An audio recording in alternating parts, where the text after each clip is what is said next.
Hi there, welcome to QA Box Let's Test, and this video we are going to learn how can we upload file with Cypress. Since there is no direct command available in Cypress to upload files, so we have to make use of a plugin. Now open cypress.io, click on Docs, then click on Plugins, then search file-upload. So this is the plugin that we have to download. Open that in a new tab.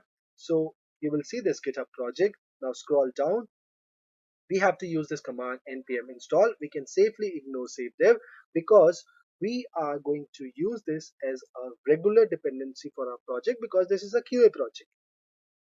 So now open your terminal, type in this command and hit enter. I've already done that in interest of time. Once this is done for you, open your package.json and check out for this new entry.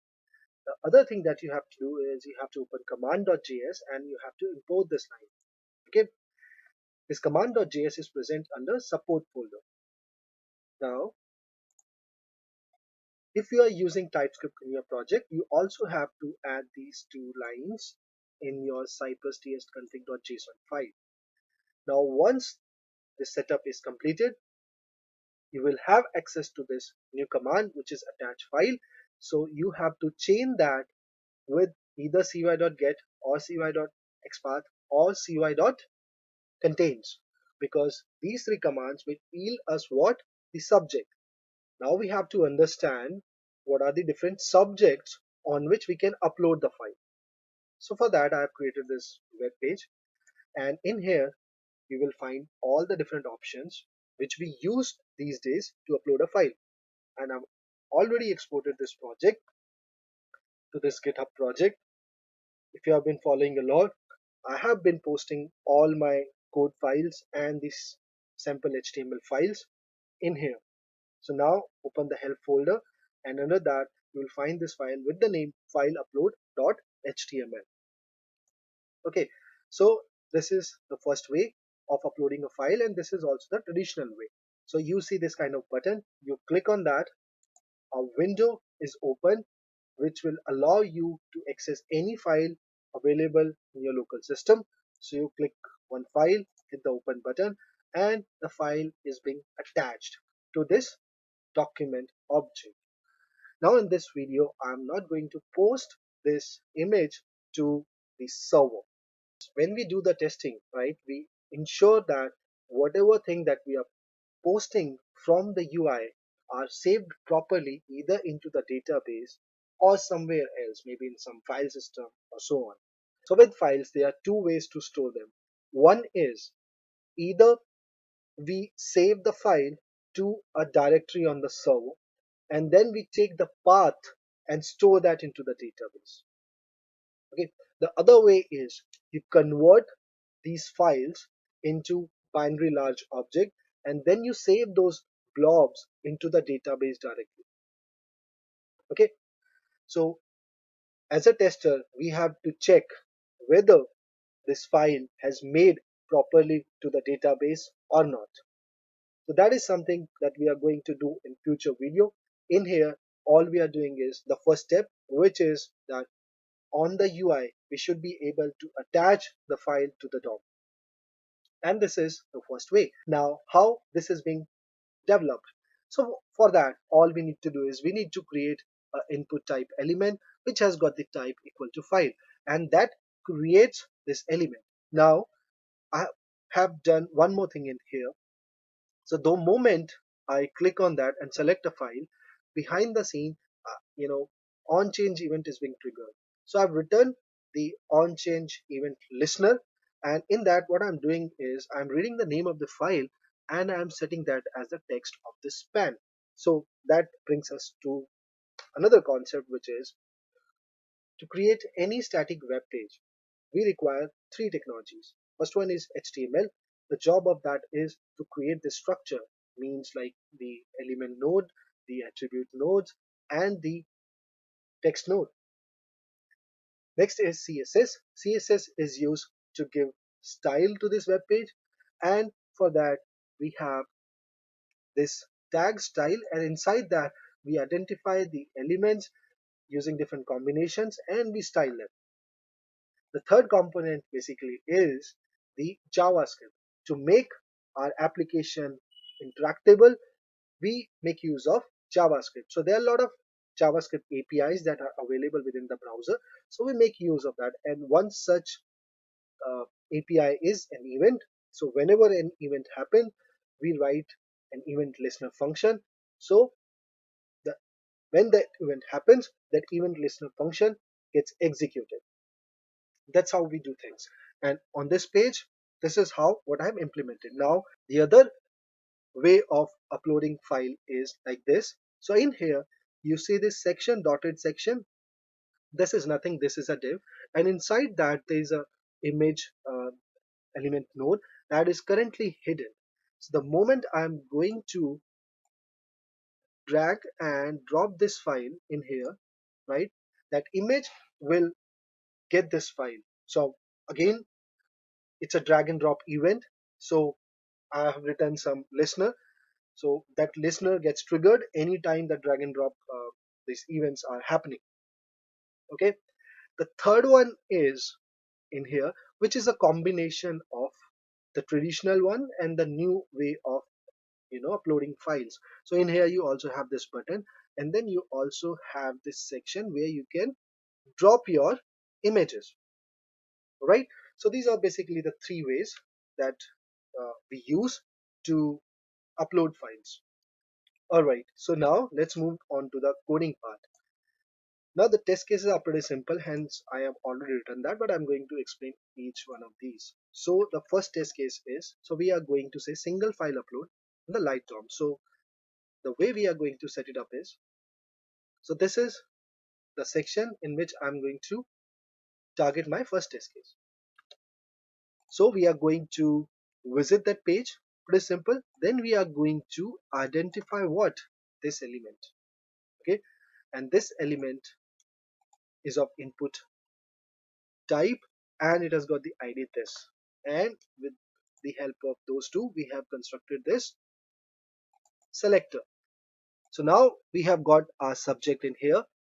We can use this command attach file, and file has to be present in the fixture folder. Okay, so the file that we are going to upload in this case is doc.jpg, and now I'm verifying the span and checking that the text should be this. All right, simple enough. Let's run this. All right, so now you see that the file is attached to the DOM and the span text is updated. All right, so the second test case is pretty much the same. The only difference is that this time when I'm uploading the file, I want to assign it a different name.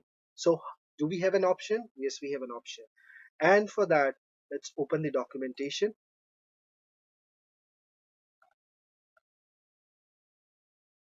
So this is the way you can provide it a different name, right? So it says if you want to override the file name, so let's copy that, come in here, and instead of this, you have to pass in that object. So file path is what? It is going to be this. Remember, we still have to refer the files present in the picture folder, and the name that we have to provide to this file is puppy.jpg, and accordingly I want to update the assertion. Okay, now let us run this. It's really quick. Let us re-execute that.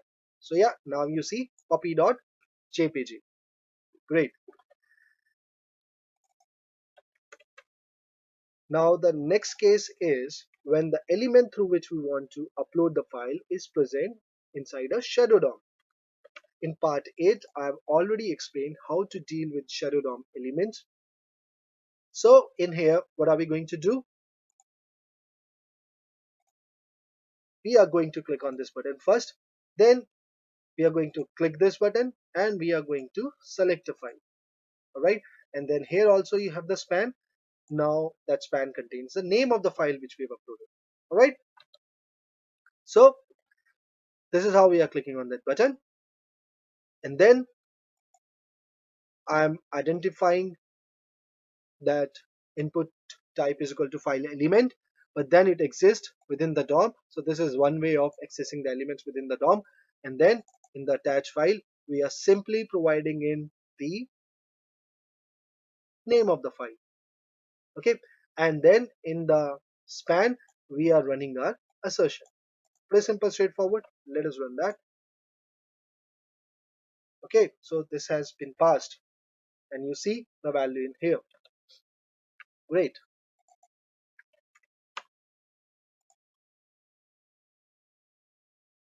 All right, so next one is we are going to work on an external website.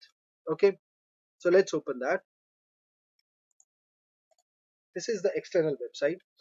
So in here you could see that we can either choose a file or we can drag and drop. Okay, so let's understand this. So this particular form is representing this section. So you're seeing that it's being highlighted. Let's expand that. So now we have got these different divs. Okay, and each div has got a class. So I think we have to work on this div. Let's expand this. And then you have this SVG, which is nothing, this image. And then under that, you have this input type is equal to file, right, which has got the ID file. So we are going to work on this. Okay, so this is the element, and then on this element we are going to use attach file. All right, but before we do that, so let's understand how things are being implemented. So I'm just going to drag this in here, and first I saw uploading and then this message. Okay, see, the thing is this message is coming from this particular section. So this section was there before as well. The only thing was it was hidden. So the moment file got uploaded, this is now visible. If the file would have failed, this particular div would have been displayed. All right, so this is how at times developers design the application. So the elements are already there, it's just that they are hidden. On certain events, they make them visible. Okay, so now let us look at our test case. So we are going to say we are going to visit this website, then we are going to find this. Okay, so let me first comment this out and explain this to you first. So this is very simple, right? So you identify that element and attach file, and then you just pass in the file name. And let me comment this out as well. So let us check for the text done, because in here you see when the file is uploaded, you see done in here. All right, so let me run this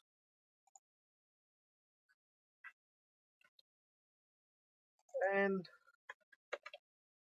change it to only, and now let us run this.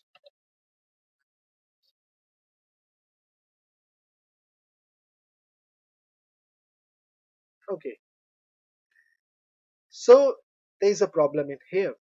And what is the problem? And this is what we have to understand as a tester. See, what I'm checking is, this is my assumption, right?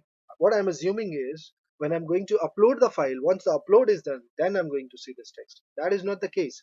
The thing is, this element is always there in the DOM. It's just that it's hidden.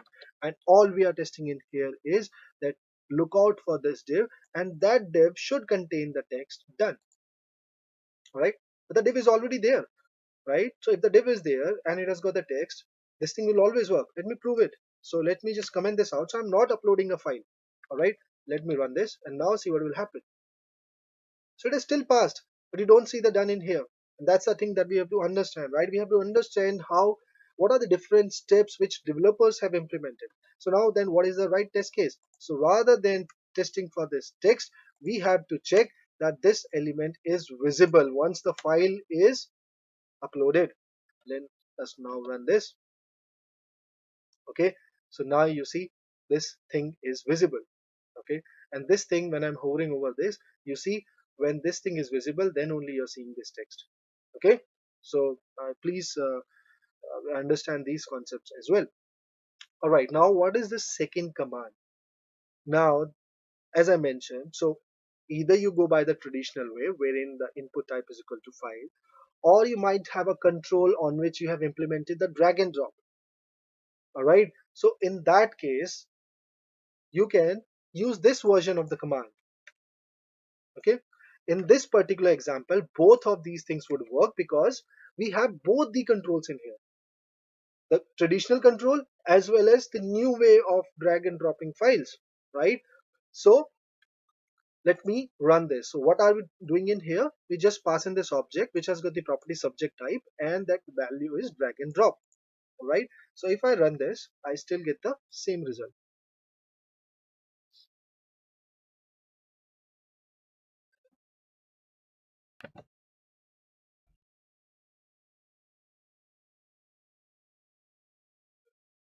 Okay. So this has worked. All right. So the next one is multiple upload. Okay. So with the help of this dependency that we have added, you can also attach multiple file to an element. Now let's understand how can we implement this functionality and what is the change. So this is how developers implement the multiple file upload option. So you just have to add this attribute, and now this particular traditional element will allow us to upload multiple files. So the test case is, so you identify the traditional element, all right, and then just you keep on chaining these methods attach file, and then you just provide in the name of different files. So if I run this now,